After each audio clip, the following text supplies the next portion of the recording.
Southern Cameroonians, Ambazonians, my fellow country people. Today is the 13th of November in the year of our Lord 2019. I am today very delighted. I'm very, very happy as I'm carrying out this communication. Sure, you will be wondering what is happening. But of course, I'm convinced that those who had the opportunity to watch some excerpts, some of the videos of Mr. Paul Biya, the baby killing dictator of neighboring La République du Cameroon at the Paris Peace Conference yesterday, the 12th of November, definitely should understand why I, I am wriggling with joy, with happiness.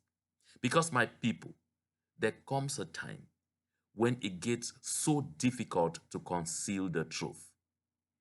Mr. Paul Biya and his regime, begin even from Ahidjo, they have fought truth.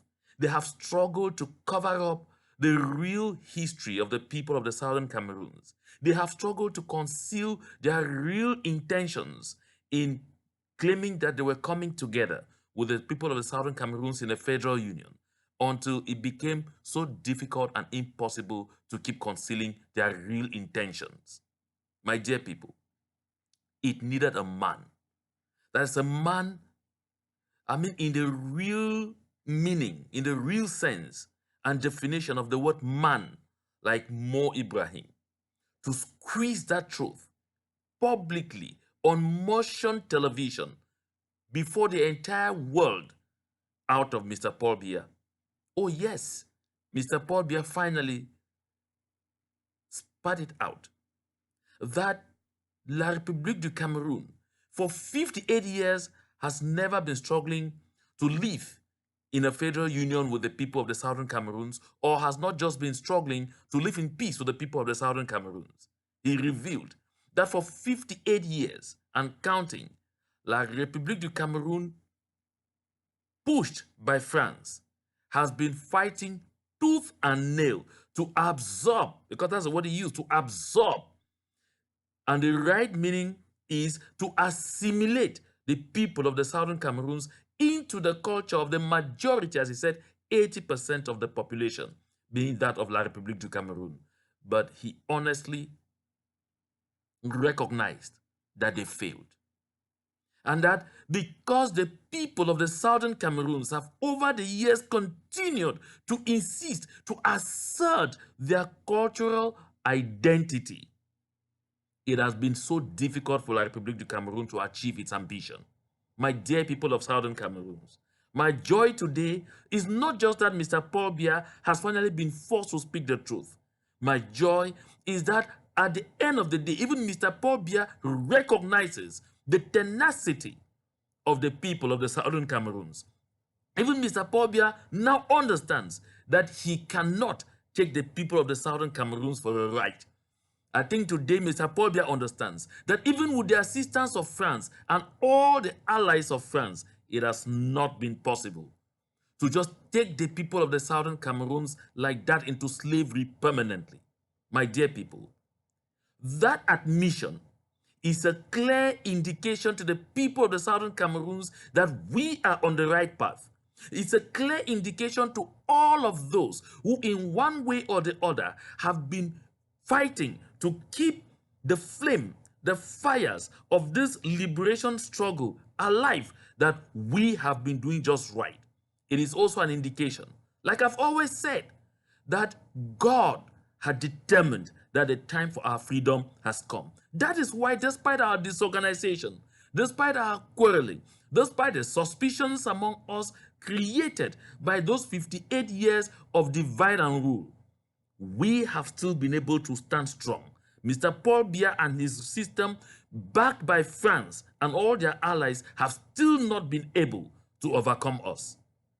My dear people, it's also an indication that despite the attitude of the Queen of the United Kingdom of Great Britain and Northern Ireland and her government to play the Pontius Pilate, sit and watch and pretend as if nothing is happening, we have still been able to make it impossible for Mr. Paul Biya and his system to absorb us.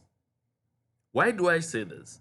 Because we all know, I grew when I first came to know about the Commonwealth of Nations. It was when Prince Emeka Onyaoku of Nigeria was becoming the Secretary General. And it was during his tenure that a lot was being done for Cameroon, as it was, to join the Commonwealth of Nations. And we generally knew it was a club of gentlemen and women.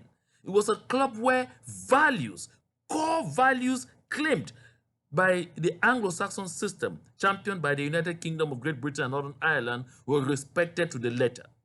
It is strange, and it must be strange to every one of us, that 3 years into this conflict, with 2 serious years of genocide, scorched earth policy, baby killing, rape, burning alive of humans and very vulnerable people, the Commonwealth of Nations is yet to come out with any strong statement against La République du Cameroun.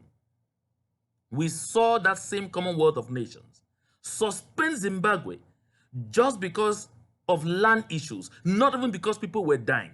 But this is a genocidal situation, and the Commonwealth of Nations has maintained sealed lips, if not even sometimes simply supporting the aggressor against the very people they are supposed to be standing with, the very people they are supposed to be supporting, the very people they are supposed to be protecting in the Southern Cameroons.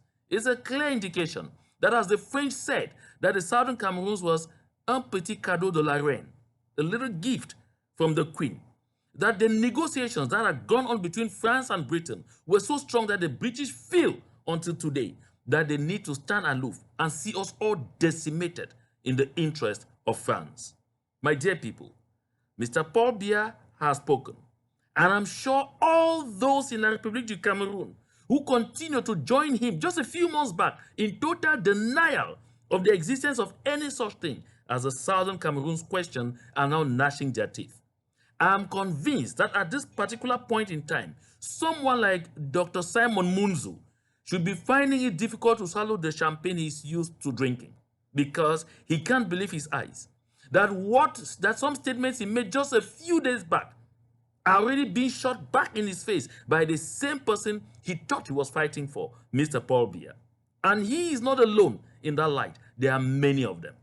My dear people, I'm reeling with joy again, because I also had the pleasure to follow the Russian Foreign Minister, Sergei Lavrov.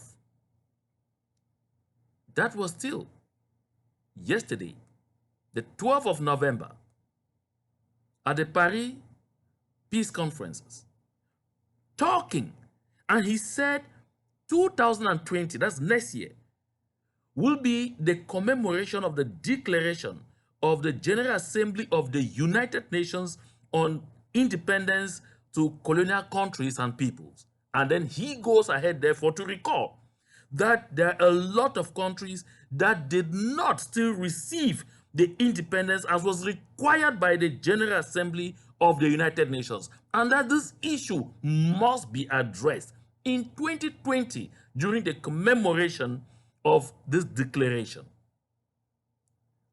Do not forget that the General Assembly of the United Nations on the 21st of April 1961 voted overwhelmingly for the independence of the Southern Cameroons. What happened thereafter is generally described as witchcraft. This is exactly what has got to be addressed. This is the unfinished job that the United Nations must make sure they finish, especially now that 2020 is a year set aside. And I thank God that Russia is a permanent member of the UN Security Council.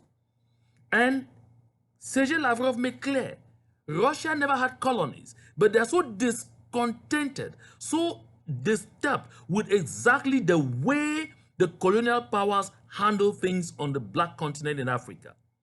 While Sergei Lavrov may be talking about decolonization, and some people think it is just granting that independence, he definitely also should be talking about economic independence. Because a lot of the countries of Francophone Africa simply simply have independence on paper. They are not independent. They simply have the power to make noise and all that and claim that they have leaders, and even have the feeling sometimes they are selecting those leaders. They are not doing so. It is France still handling everything. My dear people, this takes me to a very important subject matter.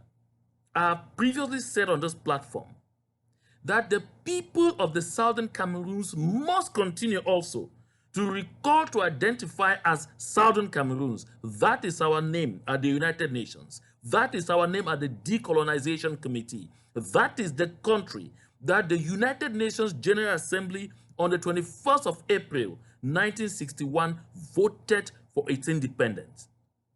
Once we go across this hurdle, we definitely will rename our country Ambazonia.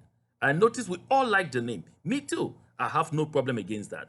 But for now, let us concentrate on pounding the United Nations to make sure they complete the decolonization of the Southern Cameroons. It takes me again to another aspect that I said, and I keep repeating, that we are putting a lot of interest on what is now known as a Swiss-led process. I have really not a lot of problems against that process. Shy of the shortcomings I have identified over and over. I was shouted at, but as the days go by, we recognize that those shortcomings make a lot of sense, that those shortcomings have completely hampered that process. But most importantly, I want us to note that the salvation of the people of the Southern Cameroons lies in what is called mandated mediation.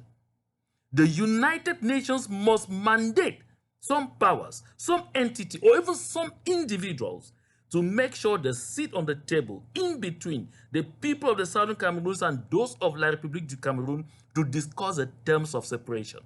We have a lot of things in common that we must do sharing. Just like a couple that are married and they're divorcing and they have to share their property, they have to talk about children they've had together, they have to talk about almost every other kind of thing that they've had together. That is basically what we need to sit on the table to talk about.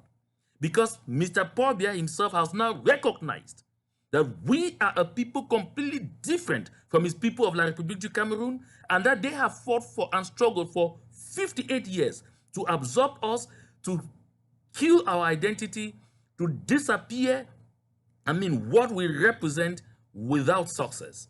But he goes ahead to shout that, well, he has decided to offer us a special status within his country. Oh, how preposterous. Anyway, this is a clear call on the people of the Southern Cameroons to know that we are on the right trajectory and we must stay strong. I also want to make this little comment about the SDF party. I refused to comment when they said they were going to stay out of parliament and out of the Senate, because I knew it was not going to last the Christmas festival. When they said they would not take part in elections, I knew it was noise that would not last 3 days. I knew they were just raising stakes on negotiations between them and the people of La République du Cameroun and the government of Mr. Paul Biya, which is a bribe-spraying government, so that they could do certain things for them before they get to parliament. And of course, now the masks have fallen. They are going back to parliament 5 days only after they said they will not participate. And what has happened? What has changed? What? That anyone can see. They talk of an evolution that they alone know.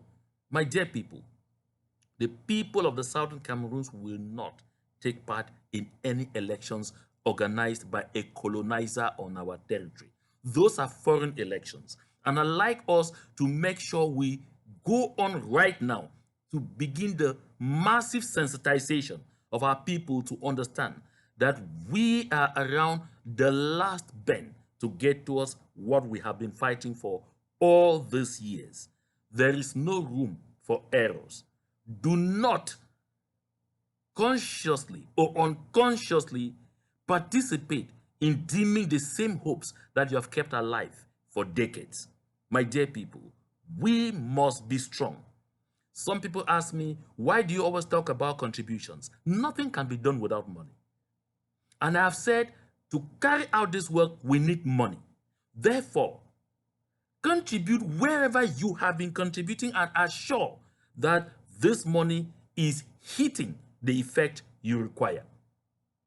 We must stay strong. The masks are falling. The enemy is capitulating. And therefore, this is our time to redefine how we face them. My dear people, the people of La République du Cameroon now know that Mr. Paul Biya is also an adversary to them. And so they want to create within our ranks our own adversaries to us. You will read a lot of rhetoric of them trying to see how to set us against one another. We must not fall to that. I know we have a lot of differences among ourselves, but these differences are basically ideological. These differences have to do more with approach. These differences have to do more the way we see things. These are not differences of personalities. I don't recall us having any personal hatreds towards one another. But most importantly, we have one point of convergence, which is that we all want freedom. We all want to see our independence restored. We all want to see the enemy out of our territory. That is the most important thing we should always remember. That is what we should not forget each time we go out there to act. To God be the glory.